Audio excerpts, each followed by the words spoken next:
Hello and welcome to The Ravens, a One Tree Hill podcast. I'm Simon and I love One Tree Hill. And I'm Dom and I've seen 179 episodes of One Tree Hill. And tonight we have an incredibly special guest. Literally after 5 years, we could stop the podcast after tonight and I feel like we have now done it all. In his acting career, he is beloved, fan favorite for playing Minkus in Boy Meets World. He is featured in multiple David Fincher movies and of course became a main cast member in One Tree Hill. Within the confines of One Tree Hill, he was our River Court commentator, one half of ravenshoops.com. Some may say the originator of the entire podcasting format. On the side of that, he was a secret cheerleading dance choreographer. In his youth, he loved a clean teen, hated new guys, and hated Brooks' car windshield. TV sports anchoring legend, loyal friend, and often a wedding DJ, but only in the early seasons. You might find him in Hunting Grove, Texas, seeking assistance or giving a mouthful in Omaha, but his home is always Tree Hill, playing our beloved Marvin Mouth McFadden in 171 episodes of One Tree Hill. It's Lee Norris. Lee, thank you so much for being here and welcome to the Ravens podcast. Oh, thank you so much for having me. That was quite an intro. I feel like my whole run on the show just flashed before my eyes when you mentioned each one of those things. That's awesome. Good to see you guys. Thank you, and hopefully that's a good thing. We do have to just explain, not the elephant in the room, but you could say the Marvin McFadden in the room with with these massive posters. So we had Matt Sullivan on, who's the set decorator, a few years ago, and I was explaining to him how I'd seen this poster here, where it's just you on your own, that someone had it in a shop in Wilmington, and I just loved it so much. I just fell in love with it, and I was trying to convince the guy that had it to sell it to me, but he wanted to keep it, which I totally respect. But I was telling Matt how heartbroken I was about this. And he said, well, you know, I'm working next door to Bill Davies right now, the art director. And he literally went next door. They found the artwork, they printed it, and they shipped it to me as a gift all the way to the UK. It's like one of the kindest things. And then we brought it back over to Wilmington, and you signed this one, and it's all the way back here again, and now we're going to bring the other one to Paris to get that one signed. Oh, cool. You're going to Paris. Oh, fun. Yes. Oh, that's amazing. I'm so glad they helped you out. That says so much about our crew right there. I mean, I love that I've scrolled through the episodes, and I love that you guys have made an effort to reach out to, you know, not just the cast, but the folks who helped make it, because they're our family for 10 years and they poured their blood, sweat, and sometimes tears into the show. So that's awesome. I'm so glad he did that and that you guys are giving them their flowers. That's awesome. We had the opportunity to kind of spend the day with Matt as well, which was just awesome. Nice. And he was showing us like loads of stuff, took us to the sound stages. But one thing on our journey to Wilmington, we had a tube that had that poster in it. And it didn't matter if our luggage got lost, but that tube was the most valuable thing we were traveling with. And I was, you know, under very strict orders from Simon to protect it with my life. So too much stress. I'm sorry about that. Yeah. It was all good. It was all good. Is it an odd thing for you to feel that there's like an office in Hertfordshire in the UK that has these massive posters of you at all time? Like I have a fairly serious professional job, and sometimes when I'm like talking to people and there's like, there you are right there. I mean, is that like a weird thing to kind of grapple with being someone that's, you know, famous and recognizable in that way? It's just awesome. I mean, I think that's so great. It makes me, you know, hopefully that means there's something about the show or the character that you responded to. And so the fact that you know, you care to even have that on your wall is humbling, because I spent 10 years of my life working on the show, which is a big chunk of it. So the fact that it means anything to anybody is, and of course it does. I mean, I say that kind of in jest, but like I get to, you know, go to these conventions, and of course people come up to me when I travel or wherever I am and tell me what the show has meant to them. And that's just a good feeling. You know, it's not why I got into acting or what, you know, I really loved acting and always wanted to do it. I never really cared about being famous or well known or anything like that.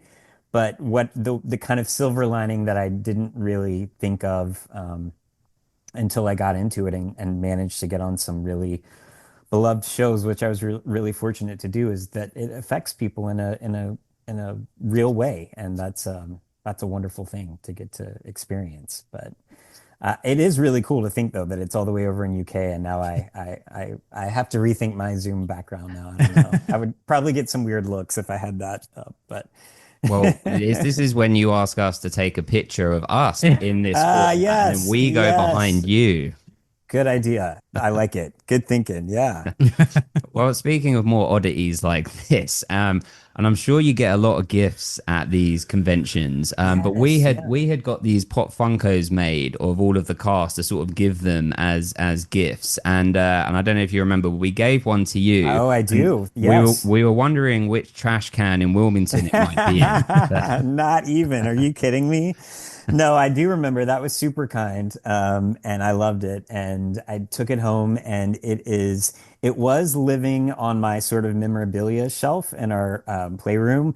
But I have a 6-year-old, as I mentioned, and we've just sort of now started talking to him about the fact that I'm an actor and that he's watched a little bit of Boy Meets World, the early seasons, because that is appropriate enough for him. So he's starting to put that stuff together, and he's hijacked it from the shelf now. So um, Pop Funko Mouth will make appearances sometimes, and in fact, I thought about it the other. He was asking me for like he's obsessed with dinosaurs, and he was like asking me for a dinosaur toy, and I was like, "Oh no, buddy, maybe for your birthday or whatever." And he was like, "But you already told me yes." And I said, "When did I tell you yes?" And he brought out the Pop Funko and was like, "You told me." Yeah, so like it's getting me into trouble actually. So I might actually have to rethink that. But no, that was very cool. I appreciate that very much. As long as he doesn't like turn it into like a voodoo doll when you haven't Yes. bought him things, he's like stabbing it with things. As long as he doesn't go down that road. Not, thank goodness it hasn't gone there yet. We'll see. Teenage years might be a different story, but we'll see. Well, that's great. So we know that like you from being on Drama Queens, personal friends of the podcast now. Yeah, yeah. But we know that you've been on there and sort of given your like origin story. So we've kind of seen it as our job to try and ask you as many original questions as we can, hoping Awesome. that you haven't been. I mean, we'll see. There'll be stuff There'll there. be. Oh no, yeah, happy to. Well, if I could start with, so like you're presented with a character named Mouth, right? And that doesn't even get explained until way later. I think it's like retconned that it's because Nathan had like hit Mouth in the mouth and said, "You have a big Oh, mouth," or that's something right. like that. Yeah. Did it ever, I guess you've kind of answered this already, but did it ever come into your thinking that, oh, if this takes off, I might be referred to as Mouth for like the rest of eternity? No, I mean, after you've been known as Minkus for your entire life, which is a, terrible name, really. No offense to all the Minkus is listening, but it was, once you've been through that, you pretty much could just roll with anything. And at first we weren't sure that One Tree Hill was really going to go anywhere, and I certainly didn't know that I would get to be a part of it because I started off very much on the sidelines, very much peripheral character, and so the fact that that's a name that I go by now quite regularly out in public is a welcome thing. It means that the show was a success, and now I have two famous M names that I respond to, so it's worked out well. Yeah, You're the second Eminem, if you will. that's right. I That's love right. I love that. Yes. Well, if I could, if I may, which feels surreal to do, but could I read you a quote from Mouth and then it'll like tie into the question? Sure. Yeah. So sometimes you have to step outside the person that you've been and remember the person you were meant to be, the person you wanted to be, the person you are. And I think that one quote kind of effectively sums up the meaning and point of the entire show. As you were a young person still growing and evolving in your own life whilst also playing a part in One Tree Hill, how did you balance giving yourself space to continue to grow as Lee Norris whilst also playing Mouth? And did you ever feel like you had to realign yourself along the way and, be the person that you wanted to be, so to speak? Yeah. Wow. All right, Oprah. Thanks for preparing me for. I didn't bring tissues for this interview. No, that's a great question. Yes, of course. Of course, I had to kind of reorient myself and adjust to life. If I'm understanding your question correctly, I mean, I'd had a certain experience having been a part of a show like Boy Meets World as a kid, where I sort of, before I'd done that show and another show I did as a kid, I was just a kid from North Carolina who wanted to be an actor. I was very fortunate in that I had parents who supported me and wanted to help me make that as much of a reality as it could be, whether that was through being on TV or just being a kid in plays or whatever, whatever it would be. They wanted to support that.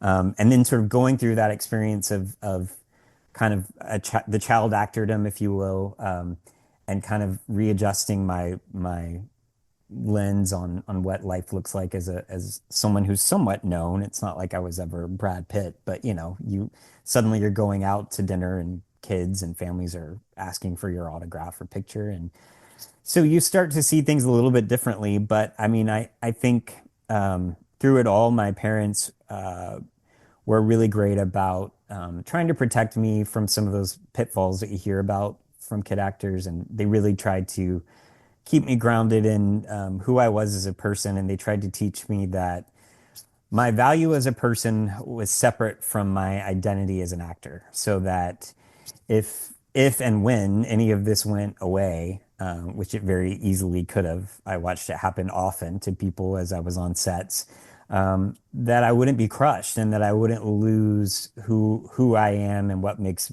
me Lee, right? And so I was really grateful for that always. And it's a big part of what led me to want to go to college and get my degree and not just go right, pursue acting full on without going to school. So it was really important to me to get my education. So I went to Wake Forest University, which is a college in North Carolina, and I did plays and I studied English, and I thought I was going to go to law school. I thought I'd been really fortunate to get to do acting as a kid and I loved it, but I did see that it could be somewhat unstable, and I wanted to have a family and I wanted to be able to provide for my family and I wanted to be around for my family. And so I thought maybe I should take a safer path, and that's kind of where what I thought law school would be for me. I'm realizing this is getting into an origin story, so I apologize for No, you can give it. We repeating, love but it. We love it. but I think it's all tied together. I'll try to tie it up. And so then, of course, One Tree Hill came about while I was a student at Wake, and I auditioned and on a whim, thinking maybe I'll do a pilot and it'll go nowhere. Then, of course, the show got picked up, and they offered me a reoccurring part. And that was actually my senior year of college. And so I had to go to the school and kind of plead with them to let me take advantage of the opportunity. And to their credit, they did. And I thought, okay, I'll do this for a year, and then next year I'll go to law school and, just have one more fun run on the show because it is so much fun. I mean, when you're working and you're on set, it's a great gig. Like it's amazing, right? The parts that aren't fun are the behind the scenes of like trying to audition and get something and figure out what your next steps are. So when I actually got the job, I thought, okay, well, I can see this through for a year and go to law school next year. But of course, little did I know that the show would run for a decade and that I would get to be a part of it. And so by the time I was 30, I didn't feel like a lawyer anymore when we finished, and I'd met my wife. And I think to really hone in on your part, the quote you mentioned, I think the biggest thing that I had to learn through doing One Tree Hill is I went from being this really busy college kid who was like busy all the time and like in every club you could think of and wanted to go and be a lawyer, wanted to do community, wanted to, be active all the time, to suddenly being a member of an ensemble cast where maybe you're working 2 days a week, which sounds great. And it is, don't get me wrong. You're making good money and you're not working all the time. But I had all this free time on my hands, and I didn't really know what to do with myself at first, and was like, what do I do? And like, sure, I was a kid and we went out and we did, fun Wilmington things and had fun. But I had to start, like, I had to get myself in the gym, and it doesn't always show, especially when you're standing next to James Lafferty. But, I had to give my mind and my body kind of an outlet and figure out how to fill up that time. Um, and I had to keep trying to educate myself. I was reading different things and just try to keep my mind active because, again, what I didn't want to do was just go down this path of One Tree Hill and mouth is who I am as a person because the as much as it was a huge part of my life and formative and has changed my life, I never wanted to just be tied to that only because I knew One Tree Hill would end one day and I would need to survive whatever was next mentally, right? And so I've tried and I haven't always gotten it right. I mean, I've certainly made mistakes like any human, but I think having that mindset has been helpful and it's helped me navigate the ups and downs of a career like this. So that was a mouthful. I apologize. I really do. That It's was a good such question though. that was such a great answer. I know Dom has a question. Thanks. I just have to say Yeah. that just on the back of that Yeah. Please. we've been doing this for 5 years. We've just come into the end of the run. We didn't even explain the format. Dom's a first time watcher. Awesome.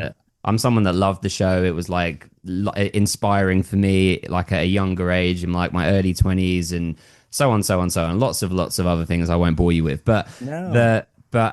Something that we've always said about Mouth as a character and then you as an actor is there sometimes things, and we're looking at the show now as, men in their like Sure. late 30s now watching British men watching an American teen drama. One of us is a lot more disgruntled than the other. That's fine. That's kind of our dynamic. Point at me when you said I was, but we always say about Mouth is there's times where it's like, oh, like these character choices aren't not your performance of it, but what he's doing, how he's acting, his Yes. behavior. Okay, that doesn't hold up to today. If this was in Sure. 2025, it'd be written different, whatever.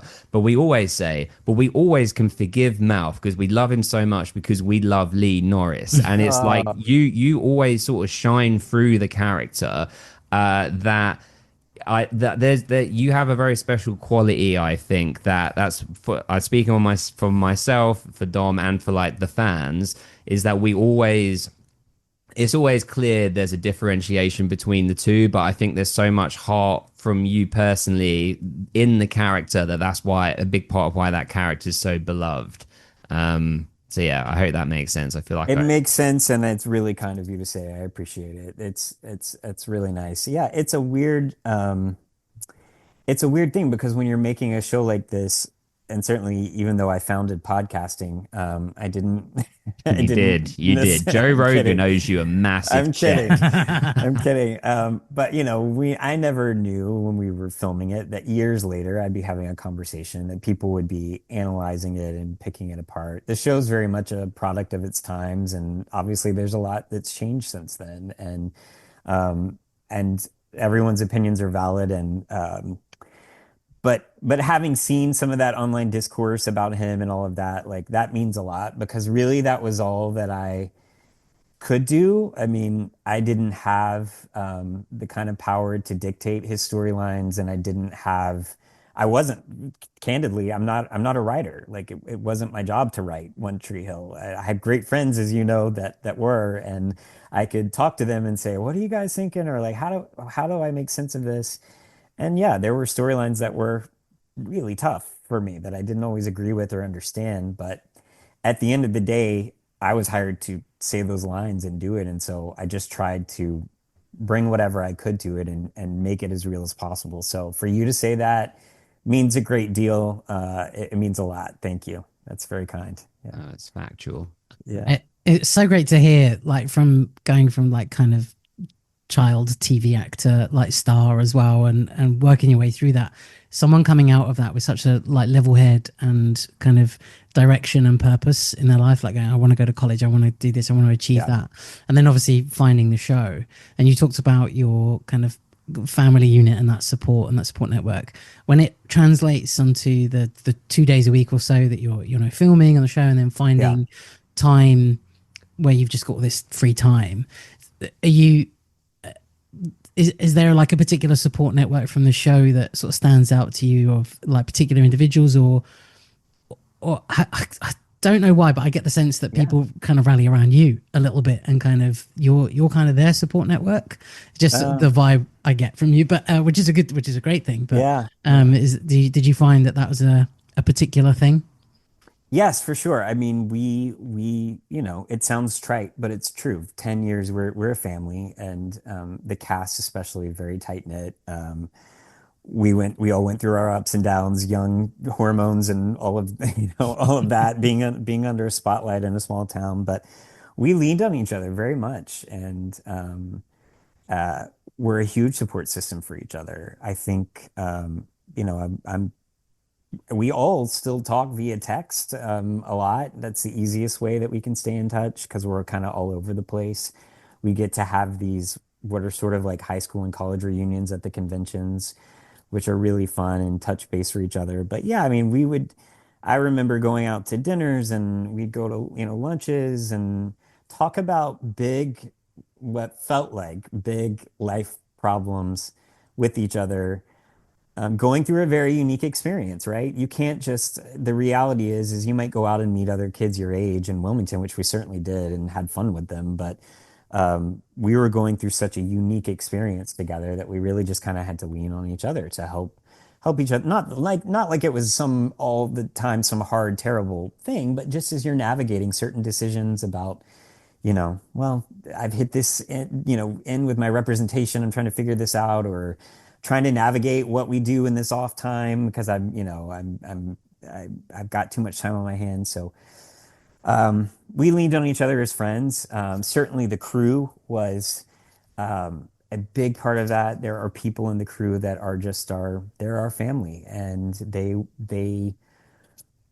they looked out for us as more than just the actors on their show. They really treated us as we became friends and family to them, and they would open their homes to us and go to lunches and dinners with us, or whatever. Stay up till 3 in the morning talking things through. A lot of them had worked on Dawson's Creek with those kids and had seen their kind of rise and all of that, and had valuable input about the kinds of things that we should be doing or shouldn't be doing.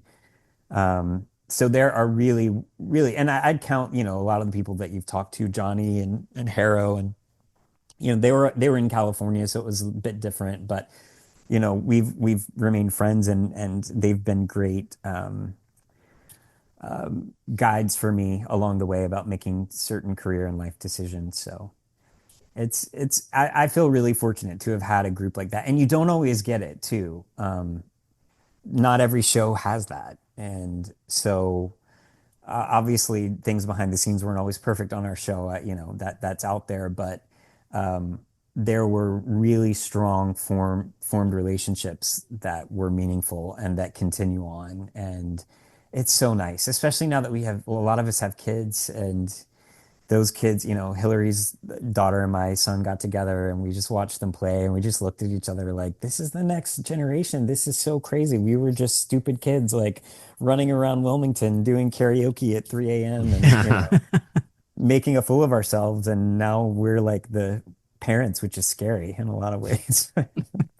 That's Oh, such a amazing. great answer. And like everyone, so we've been fortunate to speak to so many people now from cast and crew. And we just, like you said, we just had Mike and Johnny on, and both separately said that Lee Norris is the nicest person that Uh, you'll ever meet. And so many other people have said that. And it's funny that the two shows that you were like most known for, Boy Meets World and One Tree Hill, both have some of the most successful cast rewatch podcasts in the world, and both yeah, yeah. separately also say how wonderful you are. I'm a massive Boy Meets World fan Oh, nice, as nice. well. Thanks. Yeah. We have a little bit on some of that stuff, but I want to hit you with a quick trivia question, Oh boy. if you will. Okay. Can you remember Mouth's middle name? No. Is it? No. Why do I want to It's say Leroy? Is that Oh, it's so close. what is it? I'll give you a hint. And as you have a 6-year-old son, it's still in rotation. It's Yeah. one of the Teenage Mutant Ninja Turtles. Oh, Leonardo. Yes. And it Yeah. has something to do with his grandfather, right? Or is there a Yes. tie? Okay. All right. You're Just testing this old brain that I've got in here. what do you have you on that? Well, because I Yeah. mean, we've watched. I mean, I've watched the show. I think like 5 or 6 times. Dom's obviously a first time watcher. One of Wow. our most recent like Patreon members. This is not an exaggeration. Claims that they have watched One Tree Hill in its entirety over 40 times. Four Wow. zero. Jeez. Yes. That that's speechless. You're speechlessly. Speechless for once. Yes. Yeah. Yeah. But have you ever watched the show back in its entirety? And if so, how many times? Uh, I think I've seen every episode. Yes, at least once. Yeah. I haven't gone back and done a full watch through, but I tried to watch as it was airing every show because I was curious about how it was turning out. And also from the acting side, you do a number of takes for a particular scene and you're kind of curious like what they're going to use. Like the editors get to really shape and directors get to really shape and decide what the end product looks like. So a lot of times it was purely wanting to see like how something ended up. But also I was a fan of the show too. I mean, I loved the show. It's not probably not something that I would have watched had I not been a part of it just because of where I was in my life, being in college and being whatever. But when I got into it and started watching it, I was like, this is compelling. I loved that it was about a small town, North Carolina, being from that state, even though it was a fictional town. I loved that, and I thought the writing was for its genre, especially was compelling. And certainly we had our ups and downs over the years, but it was a fun group of people to watch, and so I loved it. And yeah, I don't know. I feel like I ran off with the question there, No, but it's It's, great. it's so rare to hear that someone that's in it has actually watched it back, because that, like, pretty much everyone else we've spoken to has said really, they've yeah. seen certain episodes and they've seen some of it, but they've not seen the full run. So it's Yeah, I mean, it's great to see. possible that I like missed something, because a lot of times we'd be when it was on, we'd still be shooting, and sometimes we'd be shooting at night, and we'd like DVR it or something. This is pre-streaming, but yeah, no, I always had an interest in it and wanted to see it. I mean, when you're putting so much of your time and life into something, I don't know. For me, I wanted to see it and see what it was happening. And it helps when I talk to people because you're saying things that I haven't thought about, like Leonardo, and I haven't thought about those things in years, but they live somewhere in the back of my mind. Yeah. What's really upsetting is that there's someone Googling DVR right now, which just I upsets me know. greatly. I That's know. where the disgruntled man comes Like in. think about me. I mean, I started way back in the 90s when I was a kid, and they used to give you, VHS tapes Yeah. of the show that you were on, on Boy Meets World, and you'd have to put it in the VCR and play. I mean, talk about a commitment to watching it, but When things have changed. Yeah. when you do rewatch something that you're in, like One Tree Hill, any of the movies that you're in, or perhaps even Boy Meets World, when you see yourself, do you go, "Oh, that's me," or do you see it as the character? Do you take yourself like away from that? Yeah. I mean, I see it as the character, but I see both. I see both. I see the character. But it is me. It's my body, my face. Yeah. So I see the hairstyle, I could tell when I was wearing my retainers and when I wasn't, and crazy things like that. Um, so I see both. I see both, but Nice. it's how cool to have like a living kind of time capsule, and scary sometimes. It's a little weird. I mean, it is really surreal now to see, like, I went back and watched some of the Boy Meets World with my son, and that I feel like is a different, that was such a long time ago. It feels like a different life. And to now be watching it with him is not something that I ever thought of when I was making it. That, it just never occurred to me like, oh, one day you'll be, because I was 12, right? Like, you don't think one day I want to watch this with my son. I didn't know, I knew Boy Meets World was fun, but I didn't know it would be a show again all these years later that people are still somewhat, invested in. So it's pretty surreal experience. Yeah. Very cool. Both of those shows have such strong fandom. It's great. Like you've But you said the word time capsule, which is a perfect segue. Oh boy. Perfect segue to a heavier question. But we, of course, have to ask you about the Jimmy and the school shooting episode, which is super Yeah, heavy subject matter and sadly as relevant, if not more now, as it was then. sure. You give such a great performance in that episode. You really do. Thanks. What was the balance between being excited to show your range as an actor versus the fear of handling such a complicated and layered topic? Thanks, by the way. Yeah, I mean, I think sure.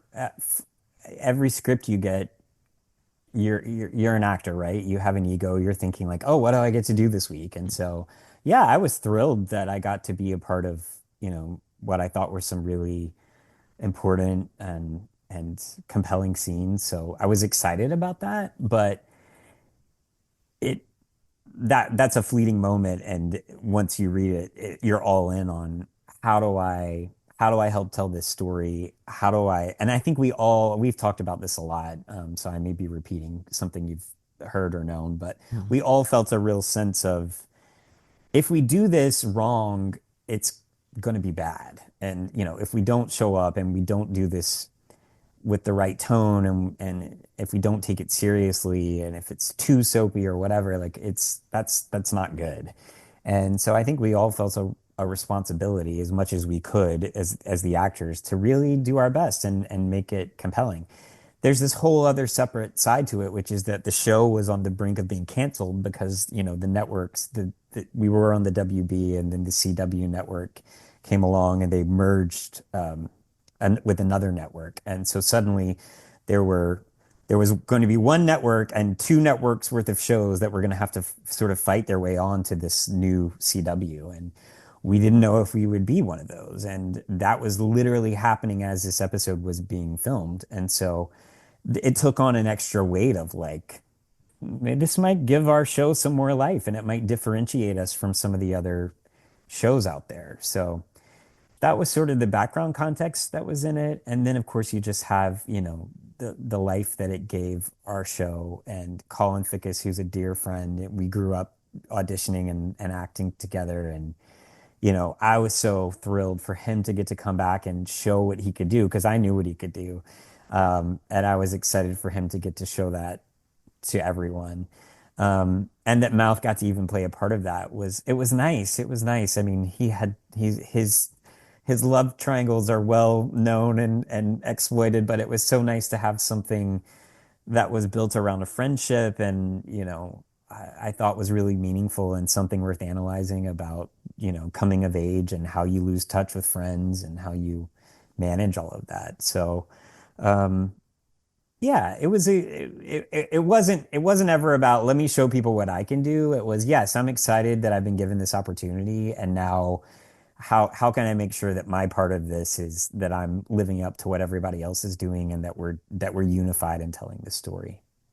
Such a great answer, and it's such a great episode. And so Colin has been on our podcast as well. Oh, And good, there's a good. whole thing that happens, Lee, and so you should be excited for the next step. Is that when people come on the podcast, they become best friends with us. Oh, nice, Because so nice. look forward to. We'll send you like a membership card, in the post. Thank you. But Yeah, let me know. Colin. Send me my ticket to UK. I'm over there when you. What He will. I was gonna say that Colin was over here like on vacation last year, Oh, and so he actually yeah. came out to where we live in Hertfordshire, and we spent the day with him. We like took him round. Isn't he the best? He's Isn't the he such a best, great guy? Yeah. so great, so great, and his performance in that remarkable. Yeah. So yeah, but so just know now that best friend status. So Thank you. Hey, anytime you're in the UK, we have you covered. that's a bonus. If there's a couch to crash on, someone to grab a drink with, I'm always that's great. Thank you. Yeah. No,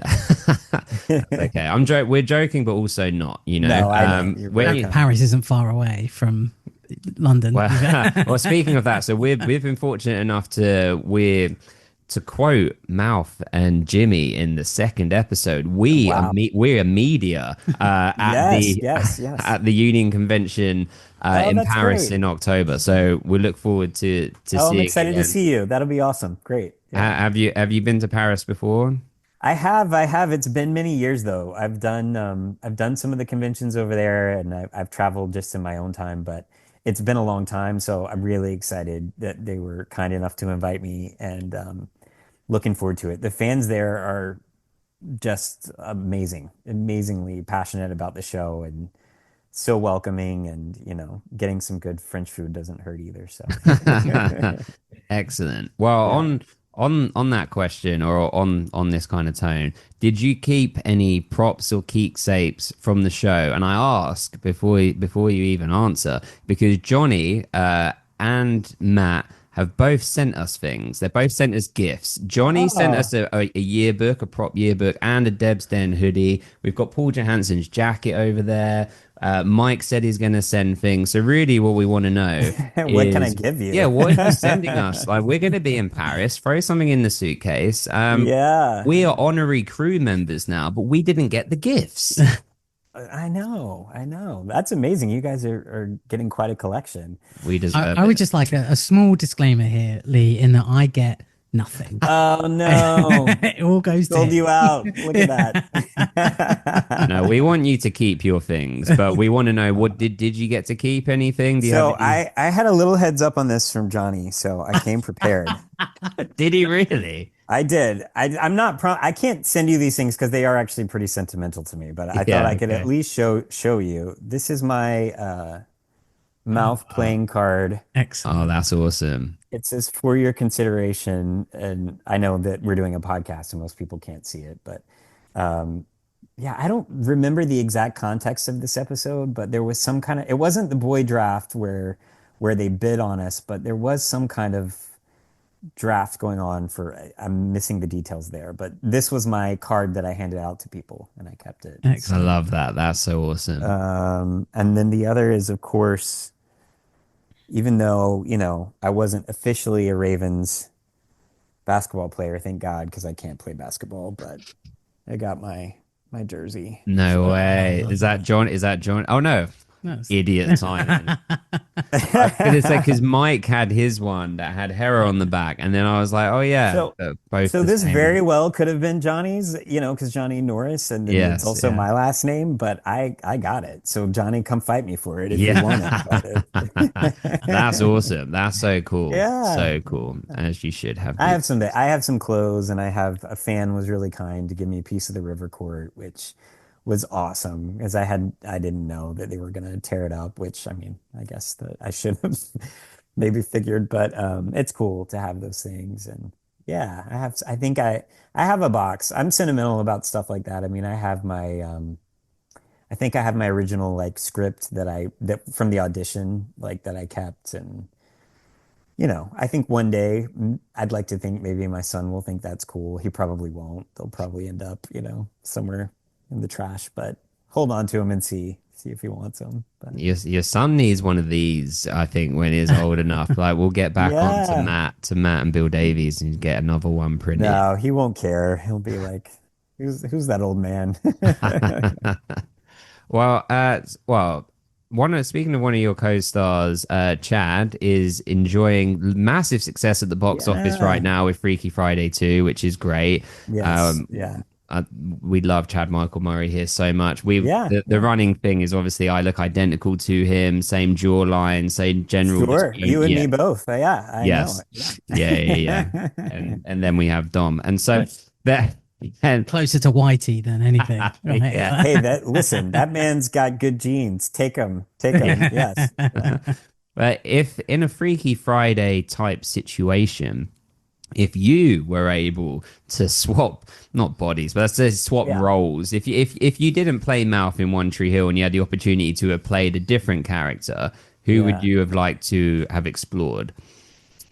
Oh gosh. I mean, the actor in me would say Dan, because I mean, as an actor, that's like the dream role. I mean, he just got to do so much fun stuff. I would never be able to pull it off. Don't get me wrong, but nobody can do it like Paul. But it would be so fun. Yeah, it would just sort of been so different than what my experience was. Um, Yeah, I'm gonna go with Dan. Yeah. That's a great show. I'll give you the opportunity to be a villain. I'd love to see that. Yeah, That'd be yeah, awesome. yeah, yeah. Uh, if you could go back and change anything, change like maybe change a performance that you gave, not that we would notice you were perfect, or Sure. ask for a storyline to be changed or anything like that. Like, do you have any particular thing that comes to mind where you're like, oh, I wish that had been a bit different? Yeah, I've made no secret of this. I didn't love the season 9 arc with his weight gain. I didn't. I think that's such an important topic, and it's something that people that I know that all kinds, people obviously struggle with, and I worried about our ability to be able to do it justice in the time that we had allotted to give it, and I just felt like by that point we'd run through so much story.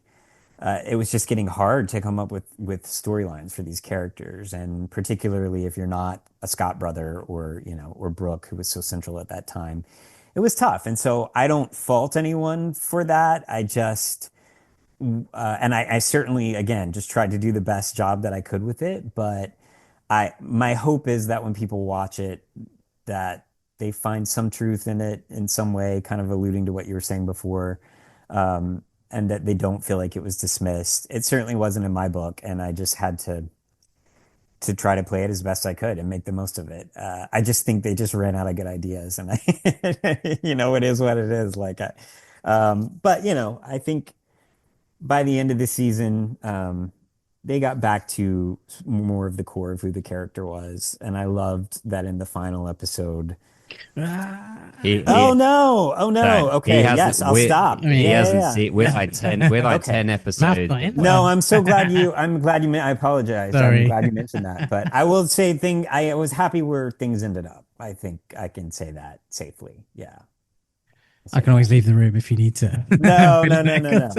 That was really my point. Was that I think we worked through it and got back to a point where I was happy with where things ended Yeah, for. it's Yeah. it's such a interesting storyline because we it's the first time we've come across something like this in One Tree Hill um where we've both kind of thought something else could have been done in this place, like Sure. maybe Yeah. Mouth's taken up a bit of drinking, and drinking is the problem. But okay, we've Sure. had other characters with a drinking problem, or drugs. We've Right. had other characters with a drug problem. So we've Yeah. kind of gone down this road, and Yeah. the kind of physical change that they've had to do to you, like as part of the show, to do it. And again, you did it exceptionally well.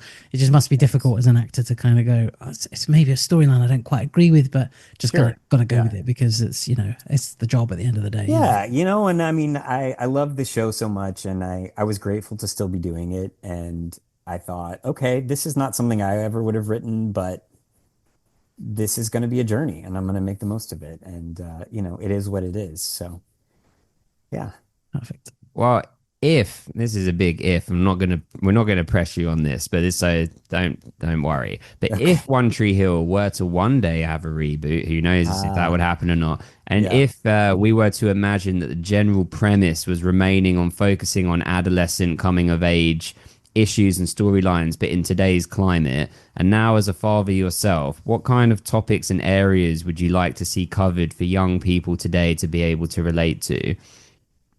geez, it's so. Thank God I'm not a writer. I don't envy that job at all. I mean, I think the obvious thing in my mind just goes to obviously the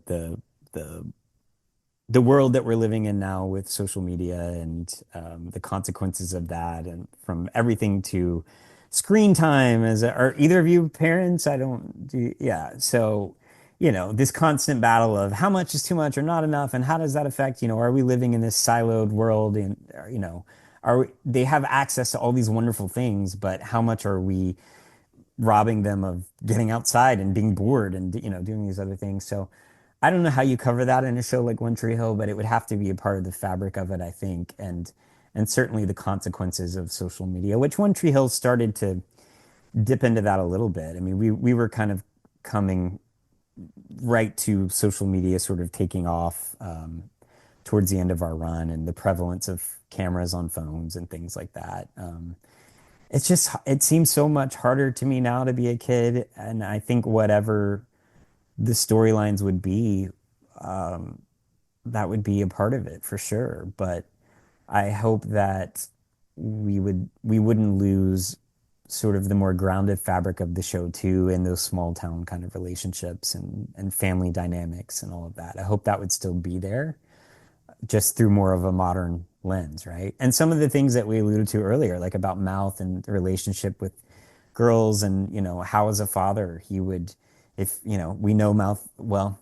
I'll stop short of what I was going to say. Apologies, but how would Mouth talk to a younger generation about some of those things, about some of the lessons he learned, right? Throwing the brick through a windshield, yikes, not good, not good. But entertaining TV, I guess. So anyway. And also though, like something to the credit of One Tree Hill, I think, is I mean, to some extremities in some cases, but it does showcase how people make mistakes and how you can learn from them and evolve from them and Absolutely. continue to find a different version. And I think Yeah. that there's always something relatable in that because something we've spoken to like Johnny and Mike about with Nathan is that Yes. he Yeah. kind of gets made he's antagonistic at the beginning and then molds, evolves, whatever, but then becomes almost Mr. Perfect at a certain Yeah. degree. I mean, and obviously we Right. know James Lafferty is perfect, but Clearly. Yeah. clearly, yeah. But he then, because they kept thinking the show wasn't going to get renewed, they want to Yeah. leave him in a good place. Oh no, we're having another season, but it's like we can't really bring him back again. And so it's kind of like, in some ways, we like characters that make mistakes because then we have something to root for or to emanate with. So I think, Absolutely. yeah. Yes. And if we were all doing the right thing all the time, nobody would have watched. So it would have been the most boring show on earth. So It's, yeah. it's that learning path as well of the character, Yes. which is Yeah. which is Yeah. really important for the viewer to see. Is that actually, you know, this kid, this young person, this the even young adult has gone and made this mistake, and this Right. is what they've done to kind of try and rectify it or put it right, or actually this is the advice they've been given to by the other characters that are trying to help them fix it, make it better, and move on to that next level or whatever it might be. So yeah. Absolutely. Yeah. Yeah. But we have a couple of listener questions just to finish off, if that's okay. Of course. Yeah. So the first one's from Tessa. The Tessa actually with me. We did a whole Boy Meets World podcast where we didn't do it like how we've been doing it. We did like this was when Pod Meets World came out, which love that podcast so much. But Great. Yeah. we was like inspired to rewatch the whole show, and so we did like one episode per season. Oh, nice. Yeah. But the bad thing, Lee. Now I have your email address. I'm sure you'll be getting an invitation at some point for that. Thanks. But her question was that is there ever a world in your mind where you could have imagined Minkus growing up to being Mouth, or are those characters just not possible to be like compatible in that way? Yeah, no, that's a great question. Thanks, Tessa. Sure, I could see that. I mean, I think, yeah, I think they probably shared some traits, right? Both sort of um, I think Mouth was a smart guy, right? And I don't, Boy Meets World was, especially the first season, was such a pretty, pretty stereotypical nerdy kind of a character. And I think Mouth was a lot more fleshed out than that. They're both great roles in totally different ways. But yeah, I think they have characteristics that I could see a world where that would happen. But the fun thing was we got to go back and do Girl Meets World, and so Mm. I got to meet Farkle and sort of step into Stuart Minkus's shoes as a dad, and um, it was just a couple of episodes, so it wasn't something that was super fleshed out, but we got at least a little glimpse. He wasn't exactly Mouth, so I think they're different characters in my mind, but yeah, there's certainly some shared things. Love that. Nice. So our next question is from Kat, one of our Aussies. So what would Mouth be doing in 2025, do you think? Now this could be a dangerous one because obviously I haven't seen the end, but if you can Yeah, come up with an answer that might not spoil the ending, that would be great. But sure. Yeah. Well, I hope he has a family. That's what he wanted. I think he wanted to find, the love of his life. So without being too spoilery, I hope he's feeling settled and good about all of that. And yeah, in terms of his career, I mean, I don't know if he's still doing broadcasting. Maybe I could see him doing that in some regard. I also just see him as, I don't know, one of the Tree Hill town, like maybe he's on the council or, he cares about the town, right? He's the River Court kid, Mm-hmm. he's probably not the kid that grew up and moved to LA or New York. Like he probably stayed in Tree Hill, built his family there because his family was there. And so I would love to think that he's, if he has a kid, maybe he's a part of the same high school that what he went to, that he's on the PTA. Like he's maybe he and Brooke are scheming and running for office, or yeah, I don't know, but I think there's all kinds of things. But I just hope he's still there and that he's found that reciprocal love that he was after. So. That was lovely. Great word use. What? Texas Lauren. Yes, we have so many Laurens that we geographically label them. Sure. Yeah. No, our good friend Lauren is currently residing in Texas. There's so much talk about you in karaoke from yourself, but from so many other people. Her question is, what's your go-to karaoke song? You can only Ooh. choose one. Oh man. That's a that's a great question. I am not prepared. Great question. I don't know. I have to think. It's been a long time. I probably back in the day I would have had an answer ready to go. Well, I'm trying to think what would there was a rooftop bar in Wilmington called Level 5 that we would go to all the time, and they would have karaoke nights. And I'm trying to remember. I will admit there was alcohol involved, so that's messing with my ability to remember a bit. I don't know. I have to think about it. I will say, um, and this is way too much information. In college, I was in an a cappella group, which is very embarrassing, but I sang Sexual Healing. And Excellent. I mean, come on, that the ladies, they love that every time. That's what I told myself. Did they love it? I don't know, but You were healing with the song. I I was like doing it. something. Yeah. Yeah, yeah, exactly.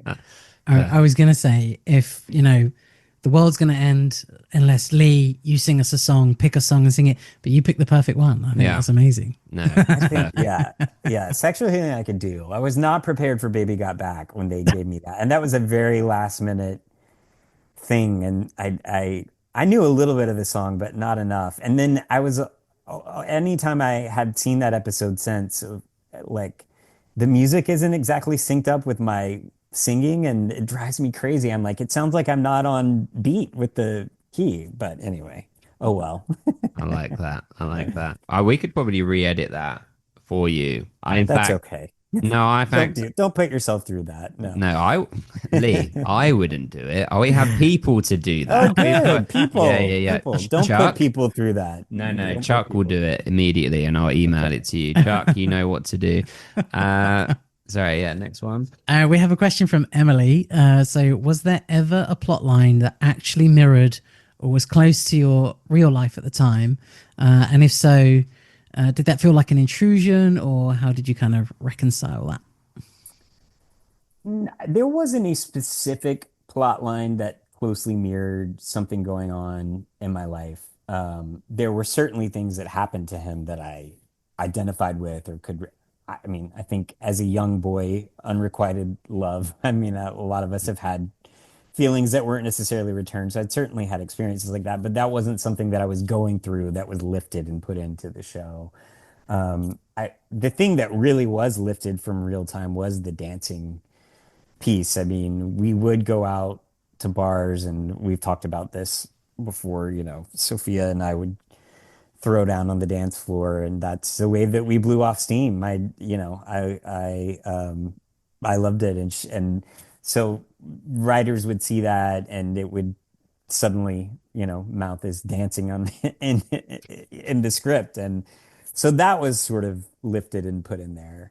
but that was fun, and I thought it made Mouth stand out more and more unique, and it was cool. I liked it. I thought it was fun to do that. Didn't know I'd do it, end up doing it so much on the show, but it was fun. Yeah. The occasional brick through a windshield as well. That was not real lifted from real life. Thank goodness. Thank goodness. Yeah. They're like, I just seen Lee in the car park again. Yeah. Oh Like, no. Yeah. Harrow used to pitch this thing. He would tell me all the time that he was pitching an episode in the room where it opens on Mouth in like a trench coat or something. Maybe he told you about this. I don't know. Did he tell you no, that? Oh, no. Harrow is this. They wrote he and Strauss wrote the funniest One Tree Hill episodes, and they have a very dark sense of humor. And he said he would pitch this episode where it opened on Mouth with a shovel and like a trench coat on, and he's very clearly just like killed someone, and he's like, I need your help to the camera. And I was like, Harrow, where are you taking? What's happening? Like, what show is this? And Okay, but anyway, well, do you know? Okay, so we also at times made jokes about this, about did you? what if Mouth is actually Yeah, secretly killing like a people, psycho, like right? yeah, like a Dexter type kill. Yeah, But yeah. you It's know always what? the nice ones that you have to That's watch out for. I why. know. I That's know. why. Because it's Yeah. like no one would ever believe it to be Very true. nice. Right. It's like there's Right. something not right because he's Yeah. so nice. So Yes. Yeah. You were onto something. Maybe, it would have been nice to see him like you utilize if there were any kind of brick throwing dark powers like yeah. against Dan, right? Like that would have been nice to see. Yes. Yeah. Perfect. Well, this question from Shell perfectly goes on to what you were just saying. Yeah. Shell says you got to do various dance performances on the show, all Yeah. of which were great. Which was your favorite one? It was really fun doing the Halloween dance with Peyton, with Hillary. We had a good time doing that. And that has been this image that I've seen at conventions and even on social media. There's like, I guess, GIFs of us doing the dance. So it's been really neat to see that kind of live on and sort of I don't know, the lure of like, and One Tree Hill Halloween episodes, they're just fun. And so I have good memories of filming that one and doing that with her. We didn't all, she and I didn't get to always play together, so that was fun. A lot of fun doing that. The strip scene was probably my least favorite. Anytime you're taking your clothes off next to James, you're like, this isn't right. Like, no, but it all worked out. Yeah.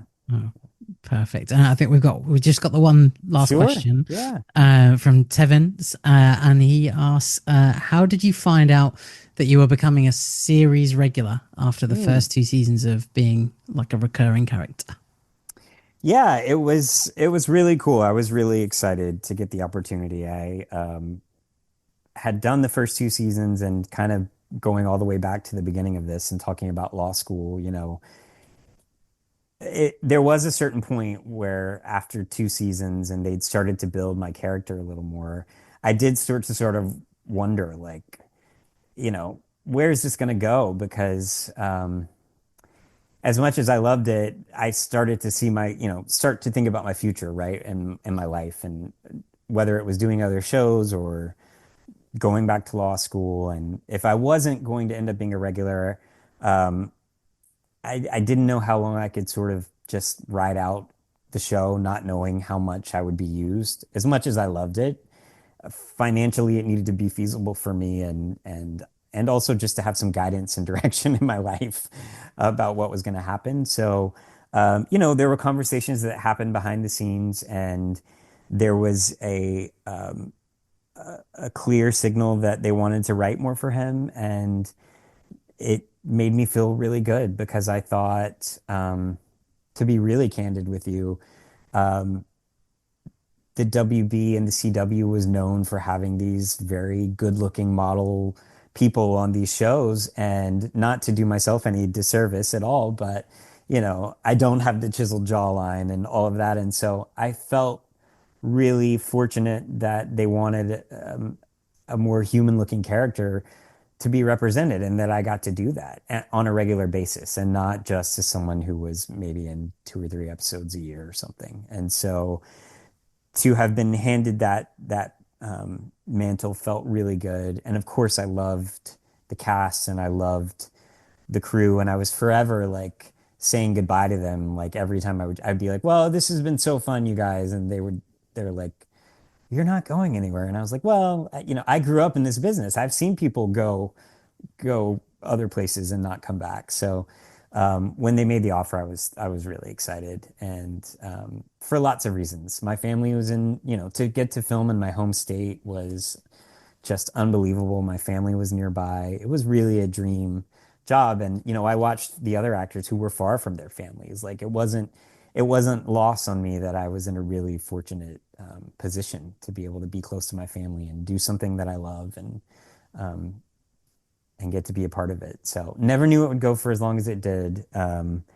And grateful every day that I got to be a part of it and have the family and get to meet wonderful folks like yourself. So Well, you are quintessential in the fabric of One Tree Hill as part of a show that is beloved by so many people, like myself included, and Dom has been learning to love it over the last few years. thanks, Tom.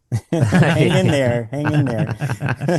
I just have to finish by telling you that. So we've been doing this for 5 years, and we're like coming towards the end now. Like, I think this convention in Paris will be a big sort of part of the crescendo of the finale, really. And we've been fortunate to have so many people on. Like, we could never believe that we'd have like Sophia and Joy on, and Robert Sure. and Paul and Craig and Barbara and so many people.